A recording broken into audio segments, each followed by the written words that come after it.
Hello everyone, welcome to my channel. Please subscribe and keep watching more details. What Beth saying "I will avenge you" at John Dutton's funeral in Yellowstone means. After Beth learns her father died in Yellowstone Season 5, Part 2, it is only a matter of time before she seeks vengeance, and she certainly does during the final. Kelly Reilly's Beth has been a significant presence in the Paramount Network neo-Western drama since its beginning. Whether fans love or hate her, Beth is one of Yellowstone's most important characters, so it makes sense why Beth has such a big role in the finale, and why she is the one to avenge John Dutton by the time Yellowstone comes to an end. Beth had a very close relationship with her father in Yellowstone. After discovering he had been killed, Beth's emotions get the best of her, to no one's surprise, and it's honestly baffling that she holds off on getting revenge for as long as she does. However, attending John's funeral during the Yellowstone Season 5 finale is just the push Beth needs.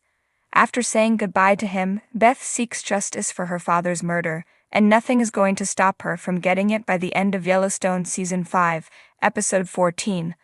Life is a Promise. Beth struggles to get through John's funeral in Yellowstone Season 5, Episode 14 without breaking down. She even tells Carter that she doesn't want to be there. Nevertheless, Beth pushes through, and when it's time to say goodbye to her father, she makes him a promise. Beth whispers to John's coffin, "I will avenge you," referring to her brother Jamie. She knows that Jamie was involved in their father's assassination, and to avenge John, she believes she must kill Jamie. Beth leaves the funeral and attacks Jamie at his house. After he almost chokes her to death, Rip arrives and holds Jamie back while Beth stabs him. Beth and Jamie's sibling rivalry in Yellowstone has been going on since they were young. He had her sterilized without her consent, and she has hated him ever since, so John's death gives Beth an excuse to finally get rid of Jamie. Before John's murder, Jamie filed articles of impeachment against him and was sleeping with a woman, Sarah Atwood, who wanted to ruin the Duttons. Shortly after learning her father died, Beth confronts Jamie, knowing he played a part in John's death. Later, Beth finally decides to act on her need to avenge John, which is why she kills Jamie. Beth wholeheartedly believes that killing Jamie will bring John the justice he deserves in Yellowstone Season 5, Part 2. However, perhaps her hatred is a bit misguided. While Jamie told Sarah he wanted his father dead at the end of Yellowstone Season 5, Episode 8, he stupidly didn't think she would actually arrange John's execution. So when assassins staged John's suicide during the Season 5, Part 2 premiere, Jamie is shell-shocked. Sarah hired the killers without telling Jamie, but it's not like he is 100% innocent. Jamie expressed a desire to see his father dead, giving Sarah the green light to order John's assassination in the Yellowstone Season 5, Part 2 premiere. Then he finds out about Sarah's actions and does nothing with this knowledge. So even though Jamie didn't pull the trigger, he is just as guilty as Sarah is in Beth's mind, which is why she feels justified in killing her brother. If Sarah was still alive in Yellowstone Season 5, Episode 14, Beth certainly would have taken her to the train station too. Perhaps Beth killing Jamie during Yellowstone Season 5's ending doesn't completely honor John's legacy, but Case's actions in the finale do. One of Season 5, Part 2's dominant themes is the Dutton struggle to keep the ranch. After John's death, they can't afford the taxes, meaning the government and greedy corporations will likely take over the land and turn it into a tourist destination. However, Case devises a plan to save the ranch at the end of Yellowstone Season 5, Episode 13. To protect the land, the Duttons must sell it. They can't afford to maintain ownership, but they can hand the Yellowstone over to someone who will take good care of it. Chief Thomas Rainwater. Case offers to sell the ranch to Chief Rainwater and the Broken Rock Reservation for $1.25/acre. This price lowers the land's taxes, allowing the tribe to take over without worrying about money. Chief Rainwater agrees, of course, and Yellowstone's ending finally fulfills 1883's prophecy. The rights to the Yellowstone return to its original owners, while the Duttons remain buried on the property, and John's living children honor his legacy by starting ranches of their own.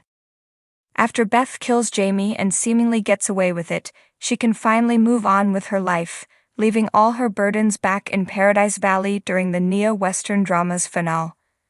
Beth and Rip buy a new ranch 2 hours away from the Yellowstone, in Dillon, Montana. They want to live a nice, quiet life away from tourists, so their home after leaving the Yellowstone is perfect for them. Beth and Rip bring Carter along with them to Dillon, and the ending of Yellowstone previews the family's new life together. Rip and Carter work on the ranch, while Beth finds the perfect bar in town. Their story will continue in the upcoming Yellowstone spin-off featuring Beth and Rip. It's unknown if Carter will appear, meaning Beth murdering her brother might be an important part of her arc in her next show. Beth Dutton stood tall, her eyes burning with grief and rage as she faced the cold, relentless horizon at the edge of the Yellowstone ranch. The wind swept through the hills, tugging at the strands of her hair, but she didn't flinch. Her heart was a battlefield, torn apart by the loss of her father, John Dutton, and yet fiercely determined.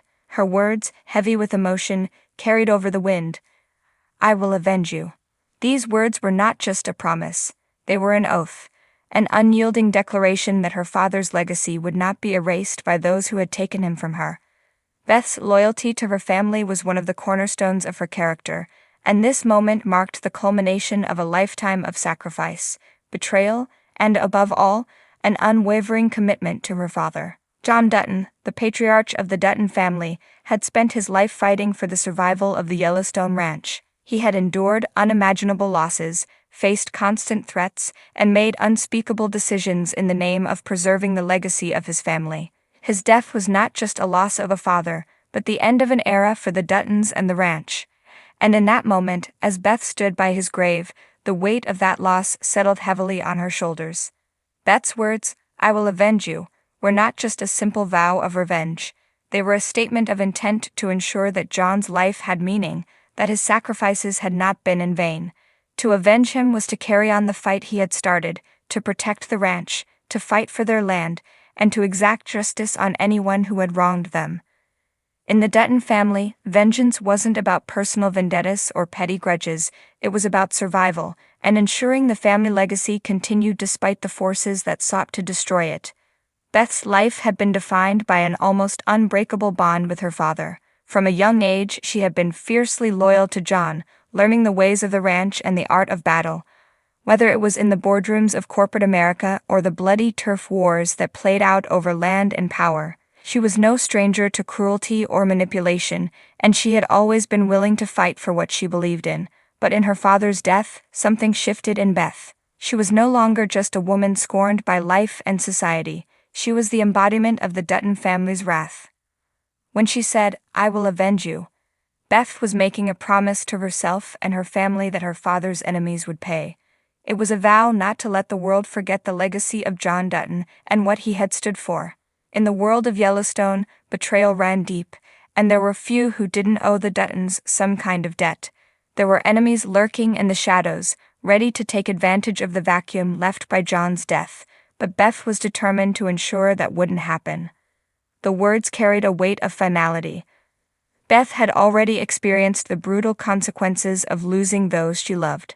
She had lost her mother to a horrible fate, her brother, Lee, in a senseless gunfight, and countless other sacrifices along the way. Now losing her father, the man who had shaped her, who had fought by her side in every battle, left a void that could never be filled. But with that emptiness came a fire, a hunger for justice and an undying need to make those responsible for his death feel the full force of the Dutton family wrath.